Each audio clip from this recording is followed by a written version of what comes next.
versus Trade by James Weldon Johnson.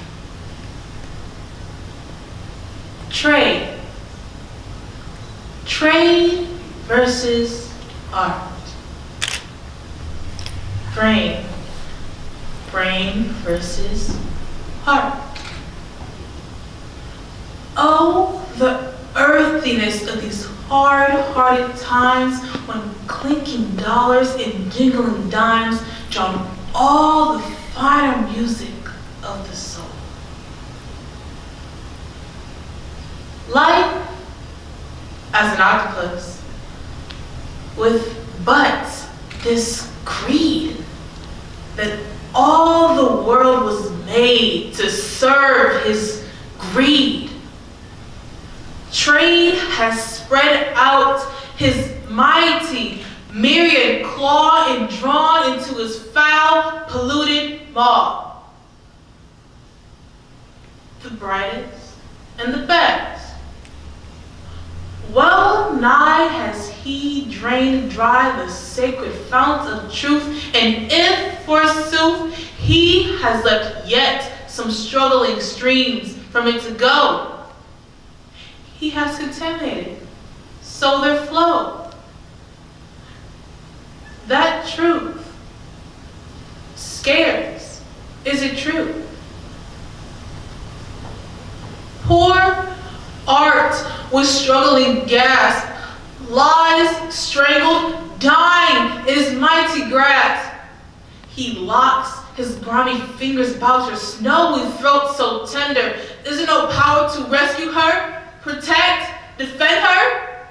Shall art be left to perish? Shall all the images her shrines cherish be left to the iconoclast, to vulgar trade?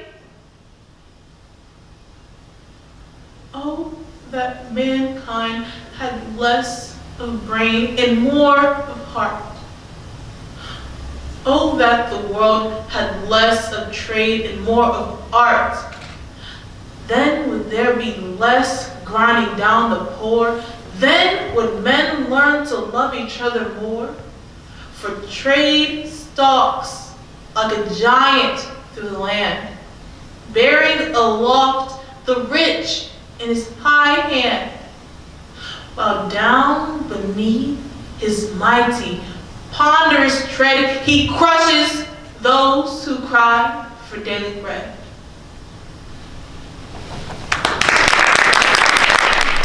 Tamer and Hawk by Tom Gunn. I thought I was so tough, but gentle at your hands. Cannot be quick enough to fly free and show that when I go at your commands. Even in flight above, I am no longer free. You sealed me with your love. I am blind to other birds. The habit of your words has hooded me. As formerly, I wheel, I hover, and I twist, but only want the feel in my possessive thought of catcher and the caught upon your wrist. You but have civilized, taming me in this way.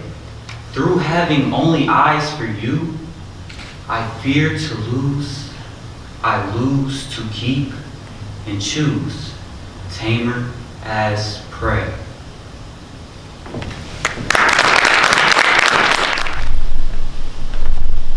On the Existence of the Soul by Patty and Rogers. How confident I am. It is there.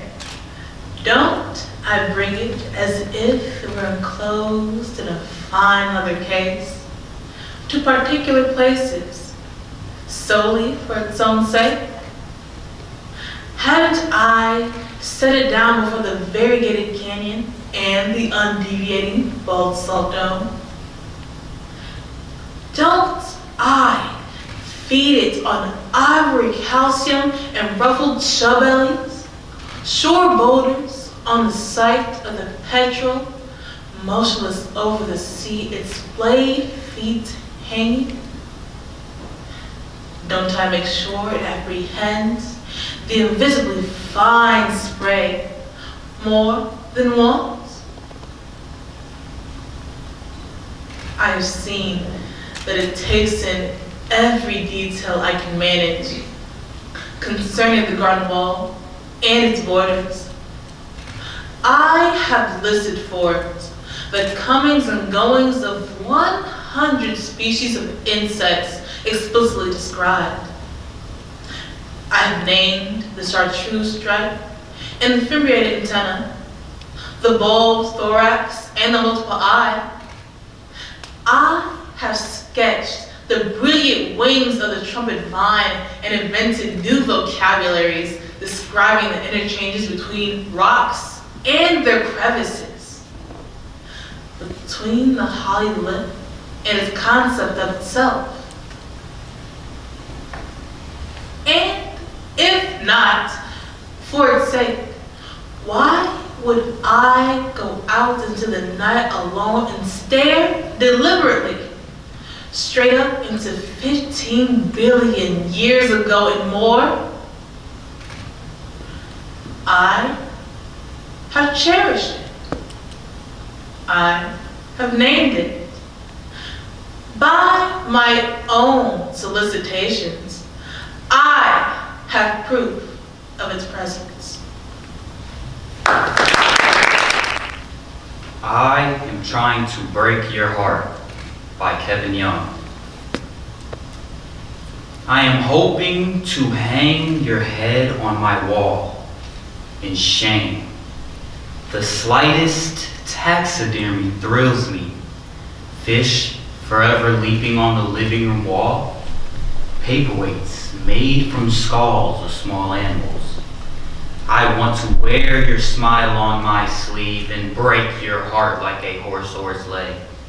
Weeks of being bucked off, then all at once, you're mine.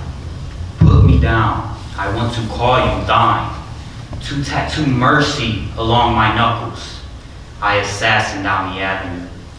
I hope to have you forgotten by noon, to know you by your knees, palsied by prayer. Loneliness is a science. Consider the taxidermist's tender hands, trying to keep from losing skin. The bobcat grin of the living. We all greatly enjoyed your poems, and you have done impressive work bringing these poets' verses to life. So thank you again. So we have our two finalists. You all did such a great job. We had a tie that we had to keep breaking and breaking and breaking, and finally we're able to do that. So congratulations to everyone. So our two finalists that are moving on to Columbus are, and when I call your name, you may come to the stage, Zaria Spidel